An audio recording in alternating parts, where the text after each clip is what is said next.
Assalamualaikum warahmatullahi wabarakatuh. Kami di sini dari kelompok 5 yang beranggotakan saya Eka Putri NIM 2018-634, Rizky Awalia NIM 2018-641, Bentari Mega Anjani NIM 2018-655 yang akan menjelaskan tentang diskusi dari kelompok kami yang berjudul Telecommunication, the Internet and Wireless Technology. Topik pembahasannya yaitu yang pertama, telekomunikasi dan jaringan di dunia. Yang kedua, jaringan komunikasi. Yang ketiga, internet global. Yang keempat, revolusi wireless. Pengertian dari sistem telekomunikasi adalah kumpulan peranti keras dan lunak yang diatur untuk mengkomunikasikan informasi bisa berupa tulisan, suara, gambar, ataupun objek lainnya dari satu lokasi ke lokasi lainnya. Yang selanjutnya ada telekomunikasi dan jaringan di dunia. Tren jaringan dan komunikasi yaitu berkat inovasi teknologi informasi, telepon, dan jaringan komputer terarah menjadi satu jaringan digital dengan menggunakan standar dan peralatan berbasis internet bersama. Yang kedua ada jaringan komputer yang terdiri dari hub. Hub itu perangkat yang sangat sederhana yang menghubungkan komponen jaringan mengirimkan paket data ke semua perangkat lain yang terhubung. Yang kedua ada router. Router itu prosesor komunikasi yang digunakan untuk merutekan paket data melalui jaringan yang berbeda, memastikan bahwa data dikirim sampai ke alamat yang benar. Yang ketiga ada software Defined Networking atau SDN. SDN itu salah satu arsitektur baru pada jaringan yang bersifat dinamik, mudah diatur, hemat biaya, dan mudah beradaptasi yang bertujuan untuk membuat jaringan lebih fleksibel dan mempermudah dalam mengontrol jaringan apabila terdapat perubahan dalam business requirement atau kebutuhan bisnis. Yang ketiga ada teknologi jaringan digital kunci. Jaringan digital kontemporer dan internet didasarkan pada 3 teknologi utama, komputasi klien atau server, pengguna paket switching, dan pengembangan standar komunikasi yang banyak digunakan. Yang terpenting adalah Transmission Control Protocol atau Internet Protocol, atau bisa disebut TCP atau IP, untuk menghubungkan jaringan dan komputer yang berbeda. Yang ketiga ada TCP atau IP konektivitas. TCP mengacu pada Transmission Control Protocol yang menangani pergerakan data antara komputer. TCP menetapkan koneksi antara komputer yang mengurutkan transfer paket dan mengenali paket bahwa yang dikirim. IP mengacu pada Internet Protocol atau IP yang bertanggung jawab untuk mengirim paket dan termasuk pembongkaran dan pemasangan kembali paket selama transisi. Yang selanjutnya ada jaringan komunikasi, sinyal digital versus analog. Sinyal analog diwakili oleh bentuk gelombang kontinu yang melewati media komunikasi dan telah digunakan untuk komunikasi suara. Contohnya,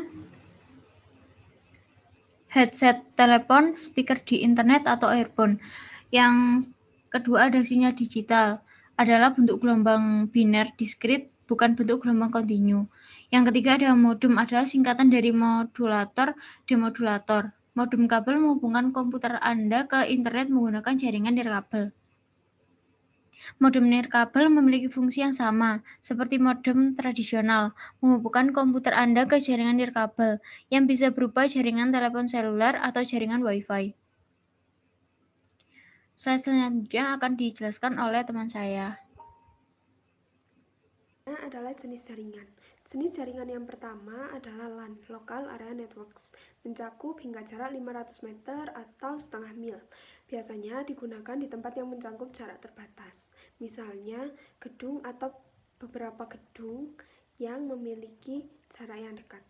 Yang kedua adalah CAN, Campus Area Network, di mana mencakup hingga jarak 1000 meter atau 1 mil di kampus atau fasilitas perusahaan. Yang ketiga adalah MAN, Metropolitan Area Networks, di mana mencakup kota atau daerah metropolitan. Yang terakhir adalah WAN, Wide Area Networks, di mana mencakup lintas negara atau dapat dikatakan global. Yang selanjutnya adalah transmisi media dan kecepatan transmisi. Jaringan menggunakan berbagai jenis media transmisi fisik, termasuk kabel twist pair, kabel koaksial, serat optik, dan media transmisi nirkabel. Kecepatan transmisi jumlah total informasi digital yang dapat ditransmisikan melalui media telekomunikasi diukur dalam bit per detik. Satu perubahan sinyal atau siklus diperlukan untuk mentransmisikan satu atau beberapa bit. Oleh karena itu, kapasitas transmisi masing-masing jenis media telekomunikasi merupakan fungsi frekuensinya. Jumlah siklus per detik yang dapat dikirim melalui medium tersebut diukur dalam Hz, 1 Hz, sama dengan satu siklus medium. Yang selanjutnya adalah internet global. Internet telah menjadi sistem komunikasi publik paling luas di dunia yang sekarang menyaingi sistem telepon global dalam jangkauan yang luas. Ini juga merupakan implementasi terbesar dari komputasi klien atau server dan internet working yang menghubungkan jutaan jaringan individual di seluruh dunia. Ada berbagai layanan untuk koneksi internet ISP, menghubungkan melalui saluran telepon tradisional dan modem dengan kecepatan 56,6 kilobit per detik atau kbps. Biasa menjadi bentuk koneksi paling umum di seluruh dunia, namun sebagian besar telah digantikan oleh koneksi broadband. Yang selanjutnya adalah layanan internet dan alat komunikasi. Yang pertama adalah email, berfungsi sebagai alat untuk bertukar pesan. Yang kedua adalah chatting dan instant messaging, berfungsi untuk melakukan obrolan interaktif. Yang ketiga adalah newsgroup, berfungsi untuk forum diskusi dalam grup. Yang keempat adalah telnet, yakni berfungsi untuk masuk ke suatu sistem komputer tapi mengerjakan pekerjaan di komputer lain. Yang selanjutnya adalah file transfer protocol, berfungsi untuk mengirim file antar komputer. Yang terakhir adalah World Wide Web, yakni berfungsi untuk mengambil, memformat, dan menampilkan informasi dengan menggunakan link hypertext. Yang selanjutnya adalah alat komunikasi. Komunikasi mengintegrasikan saluran yang berbeda untuk komunikasi suara, data, pesan instan, email, dan konferensi elektronik. Baik, saya Menteri Mega Anjani akan melanjutkan penjelasan dari teman saya. Jadi di sini ada poin ketiga yaitu web. Jadi web adalah sekumpulan halaman yang digunakan untuk mengambil dan memformat dan menampilkan informasi menggunakan server. Jadi halaman web diformat menggunakan hypertext pada suatu domain di internet dan dapat diakses secara luas melalui halaman depan atau homepage menggunakan sebuah browser. Lalu di sini ada poin pertama yaitu hypertext. Jadi hypertext ini pada zaman sekarang lebih dikenal dengan kata hyperlink atau link. Jadi teks yang berhubungan dengan dokumen lain atau teks yang mengelingkan langsung ke informasi lain. Jadi pada link dalam dokumen hypertext, apabila kita klik maka dapat dengan cepat menuju ke konten yang berbeda seperti media lain seperti video, animasi, suara, gambar, dan grafik. Jadi fungsi untuk dari hypertext ini adalah membuat halaman web, lalu untuk membuat link menuju ke halaman web lain dengan kode-kode tertentu, lalu untuk menampilkan berbagai macam informasi di dalam sebuah browser, dan membantu membuat halaman web menjadi lebih interaktif. Selanjutnya poin kedua ada server web. Jadi server web ini adalah menjadi bagian penting dalam website. Jadi tanpa web server suatu website tidak dapat berjalan dengan baik. Jadi cara kerja web server bekerja semisal kalian ingin membuka suatu website, lalu pas kalian enter di kolom pencarian browser akan mengirim permintaan atau HTTP request ke server untuk diproses. Lalu server akan menerjemahkan URL dan mengecek keamanannya. Jika sudah selesai mengecek keamanannya, server akan mengirimkan HTTP respon ke browser dan memprosesnya menjadi halaman situs web yang berupa homepage itu tadi. Proses ini bisa memuat beberapa detik. Jadi web server ini juga mempunyai produk-produk tersendiri yang biasanya kita gunakan sebagai website. Contohnya ada 4, yaitu Apache, Nginx, IIS, dan Lightspeed web server. Selanjutnya ada poin ketiga yaitu mencari informasi di web.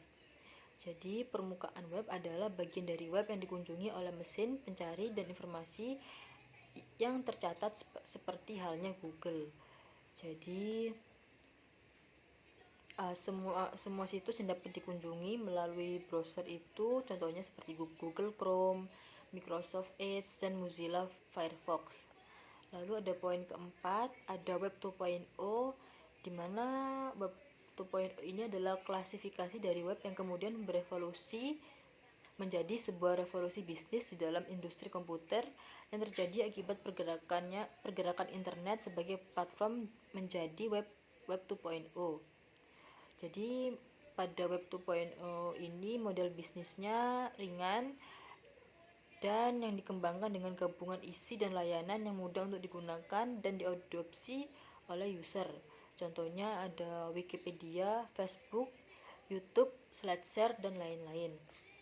Selanjutnya ada poin kelima yaitu Web 3.0, yaitu web masa depan. Jadi Web 3.0 adalah evolusioner dari Web 2.0.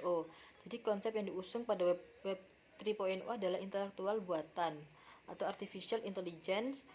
Jadi bukan hanya manusia yang dapat berinteraksi satu sama lain, tetapi satu aplikasi dengan yang lain juga dapat berinteraksi atau sering disebut dengan semantic web.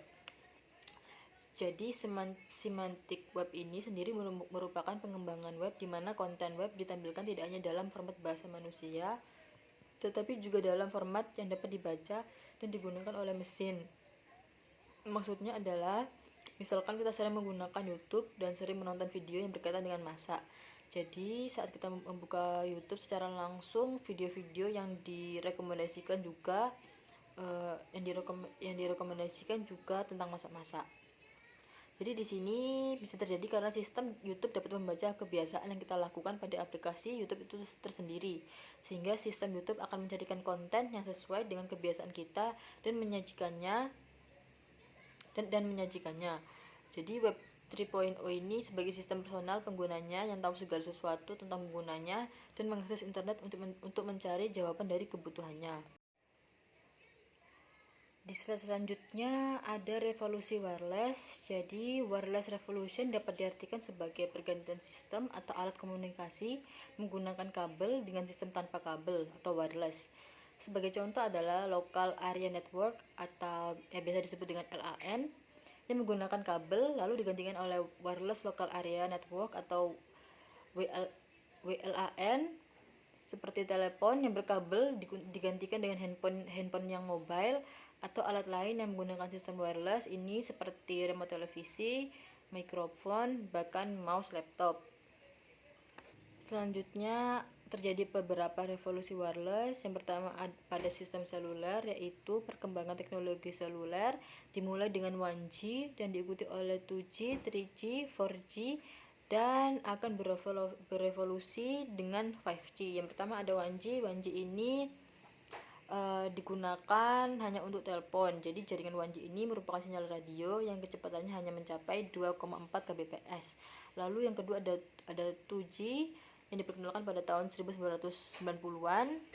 Jadi teknologi ini bisa mengirimkan SMS lalu panggilan suara yang memiliki kecepatan jaringan dari 9 kbps ke 14,4 kbps. Selanjutnya ada 3G. Jadi diperkenalkan pada tahun 2001, jaringan generasi ketiga ini kecepatannya mencapai 480 kbps yang memungkinkan penggunanya untuk bisa mengakses video call. Lalu ada 4G, jaringan generasi 4 ini dikenal juga sebagai LTE. Jadi kecepatannya mencapai 100 Mbps. Lalu ada 5G yang memiliki kelebihan dibandingkan 4G dalam hal transaksi data yang lebih cepat. Selain itu, generasi ini juga diklaim lebih hemat daya dibandingkan dengan generasi sebelumnya. Selanjutnya ada revolusi wireless pada jaringan komputer nirkabel dan jaringan akses internet. Jadi di sini ada Bluetooth yang pertama. Jadi Bluetooth ini adalah nama populer untuk standar jaringan nirkabel 802,15 yang berguna untuk menciptakan jaringan area pribadi kecil atau disebut pula dengan PAN. Jadi di sini ada banyak yang menggunakan Bluetooth seperti smartphone, komputer, printer, dan perangkat komputasi yang menggunakan Bluetooth untuk berkomunikasi satu sama lain dan bahkan saling beroperasi tanpa intervensi pengguna langsung. Selanjutnya ada WiFi. Jadi WiFi adalah jaringan tanpa kabel, nirkabel atau juga sering disebut wireless yang berjalan pada satu atau beberapa frekuensi tertentu. Jadi WiFi adalah standar yang digunakan untuk wireless local area network. Dengan WiFi kita bisa terhubung dengan internet tanpa kabel atau modem dengan gelombang radio sehingga kita bisa mentransfer data dengan cepat dan aman. Jadi WiFi dapat ditemukan di hotel, ruang tunggu bandara, perpustakaan, kafe, dan kampus perguruan tinggi. Namun teknologi WiFi ini memiliki beberapa tantangan. Salah satunya adalah fitur keamanan WiFi yang membuat jaringan kabel ini rentan terhadap penyusup.